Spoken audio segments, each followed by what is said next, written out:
So I'm actually going to be the first to speak during this conference today, where the customer is a bit different from what we just heard.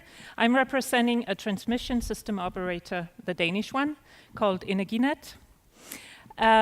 We are the TSO for electricity and gas in Denmark. We're state-owned. We're an independently run state-owned company, as it's called. We have around 1,000 employees, and the challenges that come with that, the challenges that come with branding a transmission system operator. As Lorena said, I'm not going to show you any nice branding videos. I'm actually going to let you into the engine room of branding at Energinet. When we were first approached by Charge to give a keynote at this very first energy branding conference, I was intrigued. On which grounds did the organizers deem Energinet to be, and I quote, a company in the sector who's recognized as someone who's doing a great job in branding? I know some of this is a matter of flattering us that we would be interested in the first place. Well, it worked. It caught my attention. So what is a good brand? And why work with branding in the first place when you are a TSO, the only one in your field, who on top of that supplies a commodity that no one has a preference for and no one are the direct customers for? Especially because they are not easily identified and include a very broad group of stakeholders. Well, one of the reasons why I'm here today is that I believe that is a valid discussion that I'm looking forward to having with all of you afterwards as well. Because what the organizers did not know at the time was that we were actually in the middle of the company's very first corporate branding process.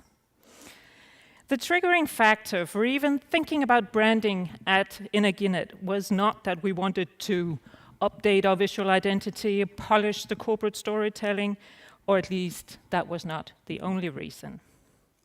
It wasn't either that I, as the new head of communication, with my roots firmly planted in the private sector, where I had worked with Lego, one of the strongest consumer brands, were asking some annoying questions about the company's identity. Or at least that was not the only reason. The main triggering factor was the increasing need for clarity about our role and value creation. The demand for transparency and involvement came from our key stakeholders. And I'm confident that that's not just something that we experience. I think it's the result of a general trend in society. Governments and state-owned companies are increasingly required to explain and defend their decisions and priorities, not least when facing the more difficult areas of our business. Our legitimacy is no longer a given, just because, as our boilerplate specifies, we serve the interests of society and own the energy motorways and are responsible for supplying Denmark with electricity and natural gas. Well, who can question that noble cause? Quite a few, it turns out. And not only Danes who don't want their our power lines in their backyard.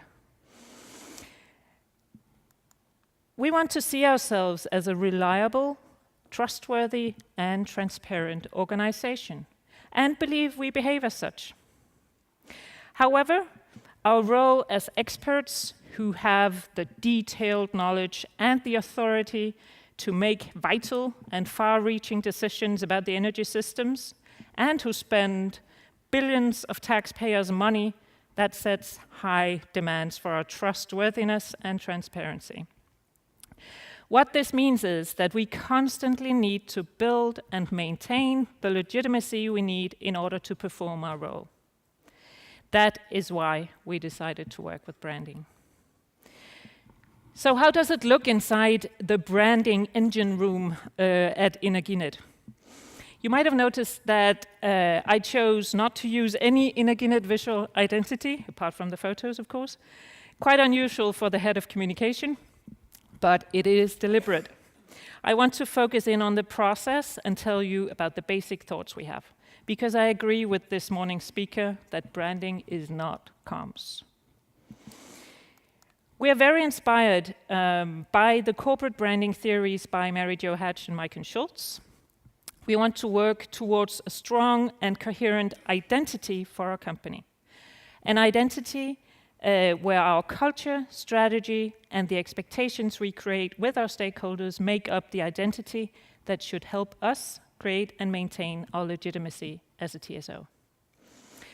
We started with the internal perspective. Energinet's 2015 to 2017 strategy plan is called Integration.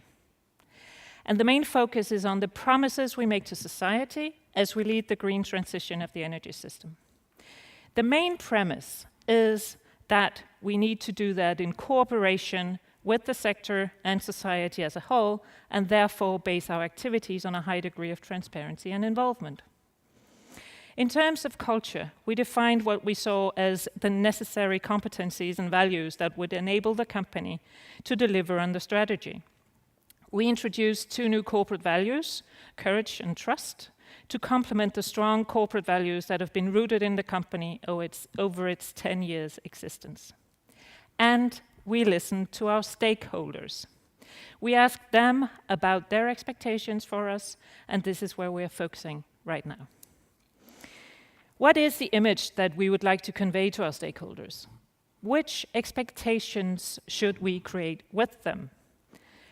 What is the identity that will make us able to fill our role and deliver on our promises and do so legitimately?